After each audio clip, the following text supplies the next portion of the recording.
At 2:17 a.m., the power stops. Not gradually, not with warning, but instantly. The low electrical hum that has surrounded modern human life for over a century disappears in a single moment. Air conditioners stop mid-cycle. Refrigerators fall silent. Water pumps freeze in place. Across entire cities, millions of electrically powered systems cease function simultaneously. And within hours, something far more dangerous begins to unfold. Not the darkness, not the silence, but the slow, invisible collapse of safe water. Because the greatest threat during a grid-down event is not exposure, not even food scarcity. It is dehydration driven by the sudden failure of water purification systems that most people do not even realize exist.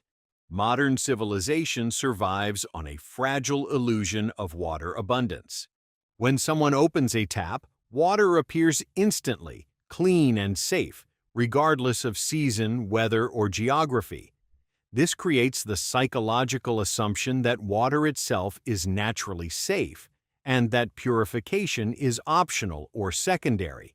In reality, the opposite is true. Nearly all accessible freshwater sources on Earth contain biological contaminants, chemical runoff, or microscopic pathogens that can incapacitate or kill without warning. What makes tap water safe is not the source, but the constant operation of energy-dependent purification infrastructure. Without electricity, the protective barrier between humans and waterborne pathogens begins to degrade immediately.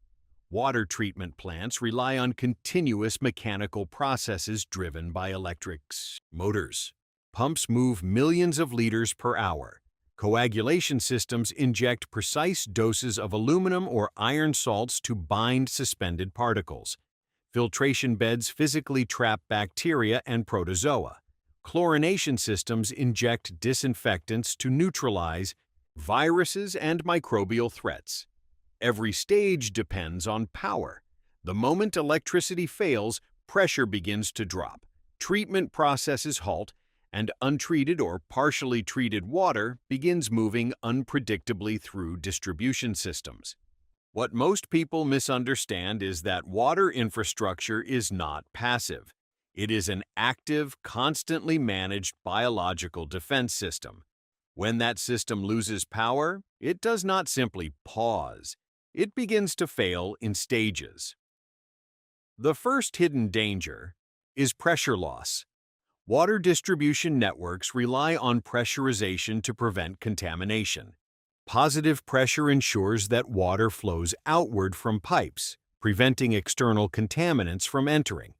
But when pumps stop, pressure gradually decreases. This creates negative pressure zones, especially in damaged or aging pipelines. Negative pressure allows contaminated groundwater, soil bacteria, and sewage infiltration to enter the water supply through microscopic cracks and weak seals. This process can begin within hours of a grid-down event and is completely invisible. To the end user, the water may appear clear, odorless, and normal, while carrying pathogens capable of causing severe gastrointestinal illness within days. The science behind this is rooted in fluid dynamics and microbiology. Bacteria such as Escherichia coli, Salmonella, and Vibrio cholerae exist naturally in soil and sewage environments. Under normal pressurized conditions, these organisms cannot enter sealed water systems. But pressure equalization reverses this barrier. Studies conducted after major infrastructure failures, including earthquakes and hurricanes, have shown contamination levels rising dramatically within 24 to 72 hours following pressure loss. In many cases, entire municipal systems required weeks of flushing, chlorination, and laboratory testing before water safety could be restored. The threat is not theoretical. It has been observed repeatedly in real-world emergencies. Another misunderstood factor is residual disinfection decay. Municipal water is not permanently sterile when it leaves treatment plants. It contains a controlled level of disinfectant, usually chlorine or chloramine, designed to maintain antimicrobial protection during distribution. However, these disinfectants degrade over time. Chlorine dissipates through chemical reactions with organic material and through natural evaporation. Without continuous replenishment from treatment facilities, disinfectant levels fall below protective thresholds.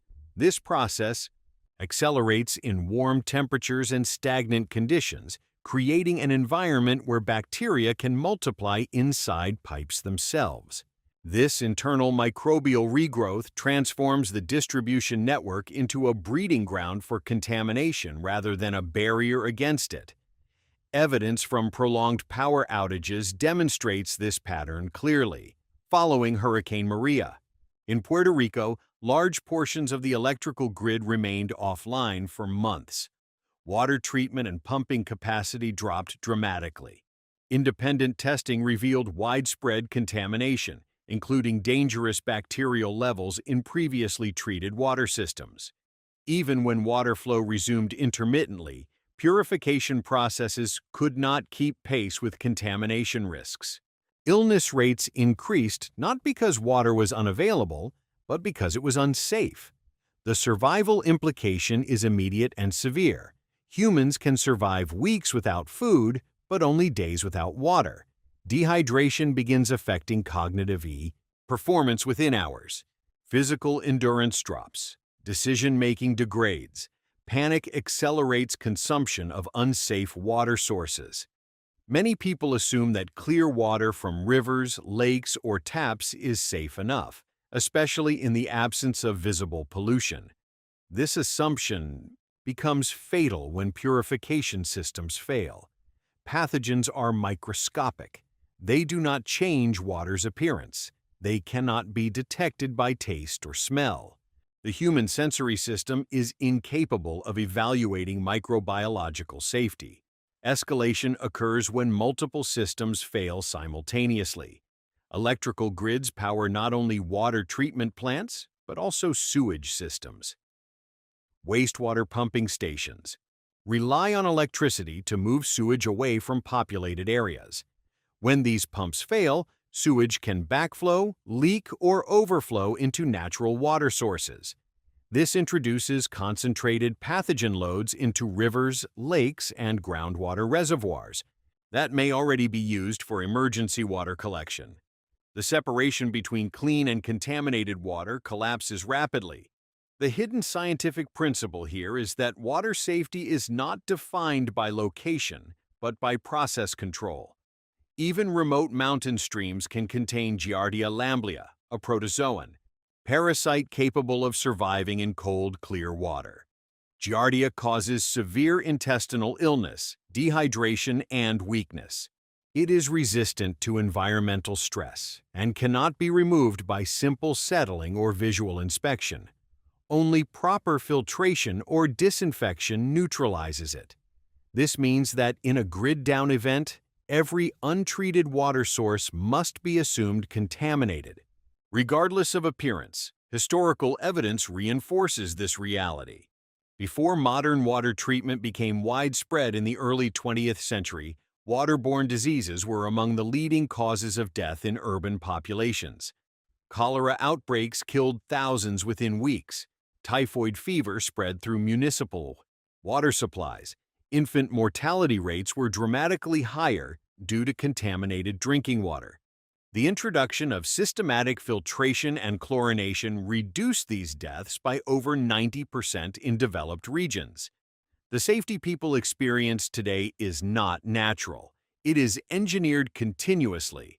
The misunderstanding that boiling water alone solves all purification problems also hides critical limitations. Boiling kills bacteria, viruses, and parasites effectively. However, boiling requires fuel, containers, and time. During widespread infrastructure failure, fuel availability becomes constrained. Boiling also does not remove chemical contaminants, such as heavy metals, industrial runoff, or agricultural pesticides. In fact, boiling can increase the concentration of certain chemicals as water evaporates. This creates a false sense of safety if chemical contamination is present. The deeper survival implication is that water purification is not a single action. It is a layered defense strategy involving physical filtration, chemical disinfection, and contamination avoidance. Each layer addresses different threat categories. Physical filters remove particulates and protozoa. Chemical disinfectants neutralize viruses and bacteria. Secure storage prevents recontamination. Without understanding this layered structure, individuals remain vulnerable even when attempting purification. As hours turn into days during a grid-down scenario, the situation worsens. Stored water supplies run low. Individuals begin seeking alternative sources. Improvised solutions emerge, many of which provide incomplete protection. The gap between perceived safety and actual safety widens. Illness begins silently. Weakness reduces mobility and judgment. Survival becomes harder. Not because water is absent, but because safe water is absent. And this leads to the next critical escalation. Because when power fails long enough, even the environment itself begins transforming into a hostile microbiological landscape, and the difference between survival and collapse depends entirely on understanding the invisible science of water. Purification before the grid ever goes down. When electrical infrastructure remains offline beyond the initial 24-hour window, a second, more dangerous phase begins: stagnation. Water that once moved continuously through pressurized distribution networks begins to slow, settle, and stop entirely. Movement is one of the hidden safeguards of municipal water safety. Constant flow prevents microbial colonies from establishing stable growth environments inside pipes. When water becomes stationary, temperature gradients stabilize, disinfectant levels decay faster, and microbial adhesion begins. Microscopic organisms attach themselves to pipe interiors and form biofilms, complex living structures that act as protective fortresses for bacteria and pathogens. These biofilms are not loose contaminants. They are organized microbial ecosystems embedded in protective matrices that resist disinfection and mechanical flushing. This process is well documented in environmental microbiology and water engineering. Biofilms can begin forming within hours of stagnation and mature rapidly in warm conditions. Once established, they release pathogens continuously into surrounding water. Even when water flow resumes temporarily, these colonies remain attached, seeding contamination downstream. This means that water flowing again from a tap after a blackout is not automatically safe. In many cases, it may carry higher bacterial loads than before the outage. The danger is amplified by the fact that biofilms often contain opportunistic pathogens, such as Legionella pneumophila, which causes Legionnaire's disease, and Pseudomonas aeruginosa, which can cause infections in vulnerable individuals. The misunderstanding that flowing water equals safe water becomes especially dangerous at this stage. Flow alone does not indicate purification. Purification requires controlled chemical dosing, monitored filtration, and verified pathogen neutralization. Flow without treatment simply distributes whatever contaminants exist within the system. This is why public health agencies issue boil water advisories even when water service appears to be functioning normally. The appearance of normalcy hides the loss of biological control. The hidden scientific principle underlying this phase is disinfectant residual kinetics. Chlorine and similar disinfectants do not remain stable indefinitely. Their concentration decreases exponentially due to chemical reactions with organic material and pipe surfaces. This decay rate increases with temperature and stagnation time. In active systems, treatment plants continuously replenish disinfectant levels, maintaining concentrations above microbial growth thresholds. When replenishment stops, Residual disinfectant falls below protective levels. Once this threshold is crossed, microbial reproduction accelerates rapidly. Bacteria can double in population every 20 minutes under favorable conditions. Within a single day, a small contamination event can expand into a significant biological threat. Evidence from controlled studies shows that chlorine residual levels can fall below safe limits within 48 hours in stagnant systems, especially in warm environments. After this point, bacterial populations increase dramatically.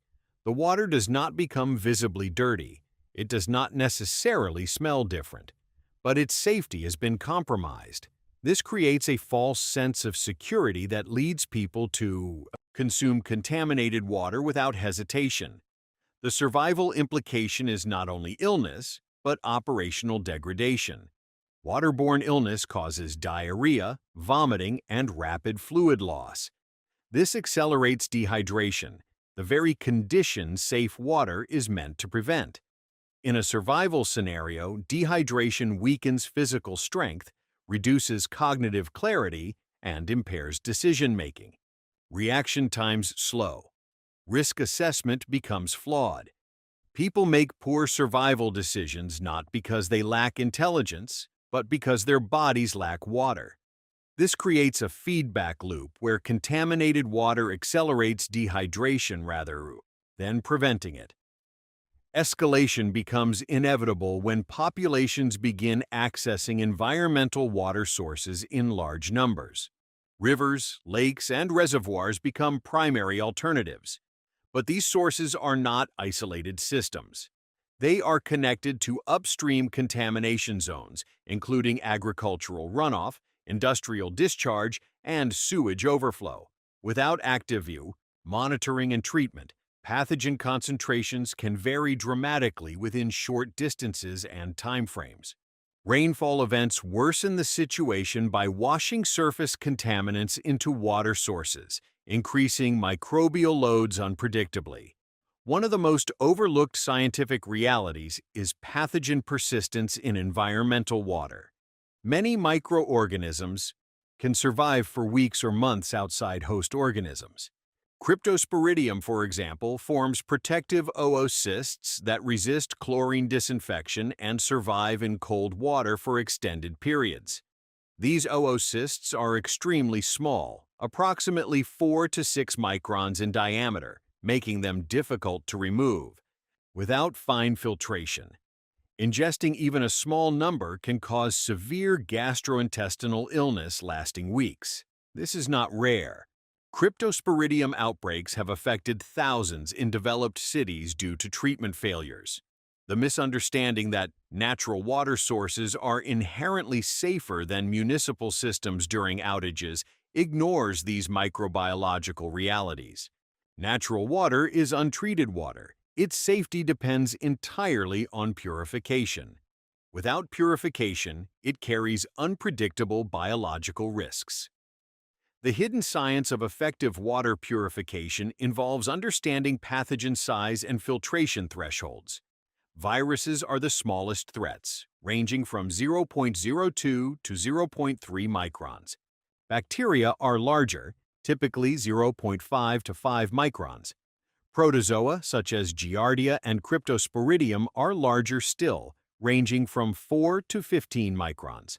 Filtration systems capable of removing protozoa may not remove viruses. This size difference is critical. Physical filtration must be combined with chemical disinfection to achieve full-spectrum protection. Filtration removes larger organisms and particulates, while disinfection neutralizes smaller pathogens that pass through filters. Evidence from field survival and emergency response confirms this layered approach. Military survival protocols require both filtration and chemical disinfection when using untreated water sources. Disaster response agencies deploy multi-stage purification units, combining sediment filtration, activated carbon filtration, and chemical disinfection. Each stage targets specific contamination categories. No single method alone provides complete protection in all scenarios. The survival implication is clear. Water purification must be proactive, not reactive. Waiting until water supplies are exhausted forces individuals into high-risk decisions under physical and psychological stress. Proper preparation means establishing purification capability before infrastructure fails. This includes understanding purification methods, securing necessary equipment, and identifying reliable water sources. Escalation intensifies as infrastructure-dependent sanitation systems fail. Toilets stop functioning when water pressure drops. Waste accumulates. Improper disposal introduces pathogens into the immediate environment. Human waste becomes a contamination vector. Rainfall spreads pathogens into surface water and soil. The boundary between clean and contaminated environments dissolves further. Each passing day increases microbial density in accessible water sources. The hidden principle at work is environmental pathogen amplification. Pathogens multiply in favorable environments and spread through water systems efficiently. Water acts as both a carrier and incubator. Without purification barriers, contamination spreads exponentially rather than linearly. Historical disaster analysis consistently identifies water safety as one of the earliest and most critical failures. Following major earthquakes, hurricanes, and power grid failures, waterborne illness emerges within days. The absence of purification infrastructure converts survivable infrastructure outages into public health emergencies. The critical transition occurs when individuals realize that water availability and water safety are not the same thing. Access to water without purification capability does not ensure survival. It creates a hidden vulnerability that manifests suddenly and severely. Because once disinfectant barriers collapse and environmental contamination spreads, survival depends entirely on understanding how to transform unsafe water into biologically safe water using principles rooted not in assumption, but in microbiology, chemistry, and engineering.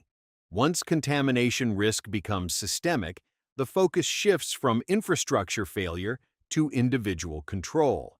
And this is where most survival planning quietly collapses under false confidence.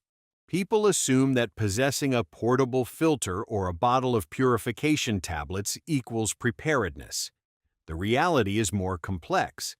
Water purification is not a product. It is a process governed by physics, chemistry, and microbiology. When the grid goes down and municipal safeguards disappear, survival depends on understanding those governing principles well enough to replicate them under primitive conditions. The first analytical step is source selection. Not all water sources carry equal contamination risk. Flowing water is often assumed safer than stagnant water, yet this assumption is only partially true. Moving water may dilute contaminants, but it also collects them from upstream. A fast-moving river downstream of agricultural land can carry nitrates, pesticides, and animal waste in high concentrations. A still pond isolated from runoff may carry fewer chemical contaminants, but harbor dense protozoan populations. The misunderstanding lies in visual assessment. Clarity does not equal safety. Turbidity can indicate sediment, but does not reliably indicate pathogen load. The hidden science here involves pathogen transport mechanics, microorganisms attached to suspended particles, organic debris, and biofilms. Water that appears clear may still contain millions of viral particles per liter.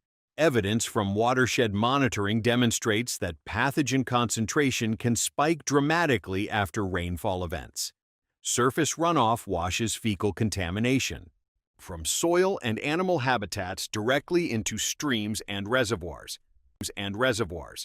and testing often reveals orders of magnitude increases in E. coli counts within hours of heavy rain. In a grid-down scenario without laboratory monitoring, individuals have no data to rely on.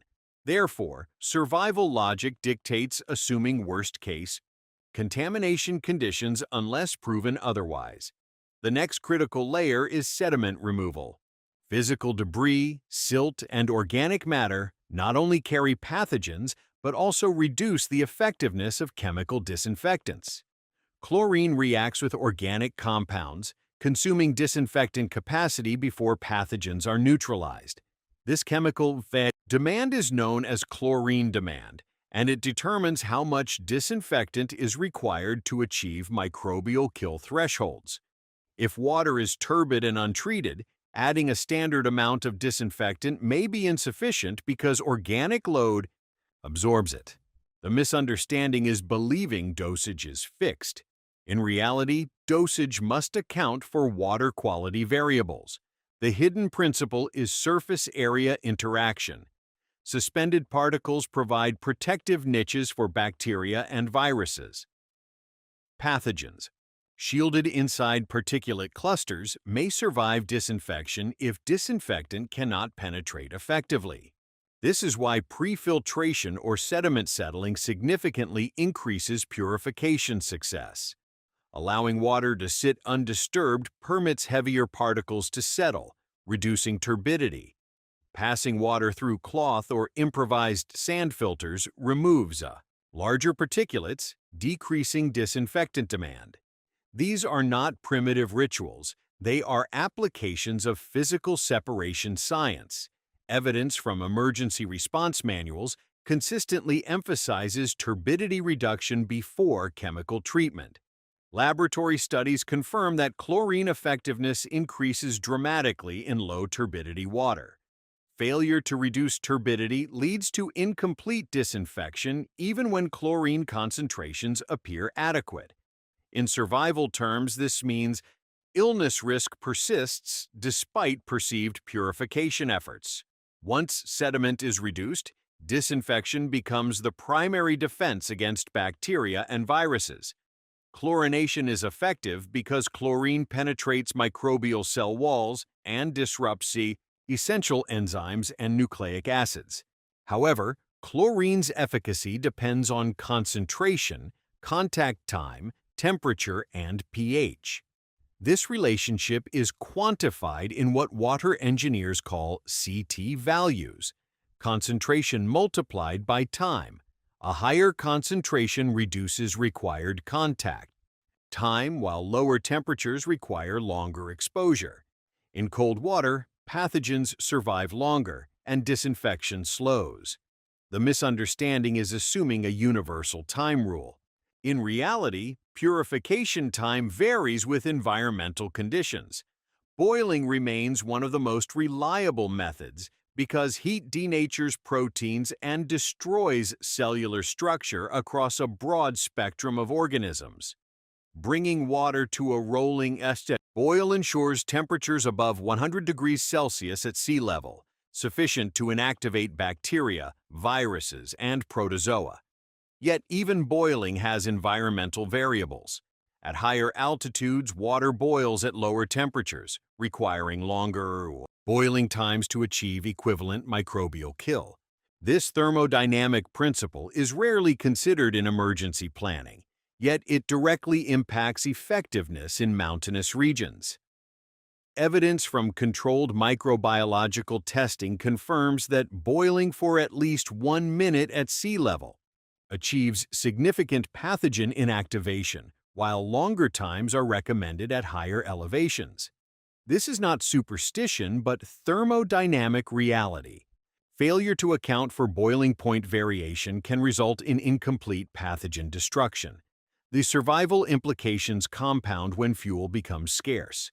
Boiling requires energy, and in prolonged grid-down scenarios, fuel sources such as natural gas, propane, or gasoline may be unavailable. Wood may be accessible, but introduces smoke, visibility risks, and time constraints. The energy cost of boiling large volumes of water daily is substantial, An average adult requires at least 2 to 3 liters of drinking water per day under our moderate conditions, more in hot climates or during physical exertion. For a family unit, daily purification demands escalate quickly. This transforms water purification from a minor task into a primary survival labor commitment. Escalation emerges when chemical contaminants enter the equation.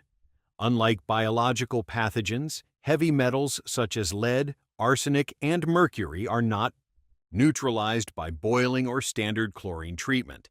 Industrial areas, older plumbing systems, and agricultural zones may introduce chemical pollutants into water sources during infrastructure failure. Activated carbon filtration can absorb certain organic chemicals, but not all contaminants are removable through simple means. Reverse osmosis systems are highly effective, but require pressure and often electricity, making them impractical during extended outages without manual pumping systems. The hidden science involves molecular size and adsorption chemistry. Activated carbon contains a vast internal surface area with microscopic pores capable of trapping organic molecules through van der Waals forces. However, its effectiveness depends on contact time and saturation levels. Once saturated, carbon filters lose effectiveness silently. There is no visible indicator that adsorption capacity has been exhausted. This creates another hidden risk: filter fatigue. Survival planning must account for replacement cycles and capacity limits, not just possession of equipment. Evidence from water treatment engineering shows that carbon filters require regular monitoring and replacement under known contamination loads. In a survival scenario without monitoring tools, conservative usage and redundancy become essential. Relying on a single purification device without backup invites failure. The broader survival implication is that safe water is an engineered outcome, not a natural guarantee. In the absence of centralized systems, individuals must replicate core principles: sediment removal, microbial inactivation, chemical reduction, and safe storage. Each layer compensates for the weaknesses of the others.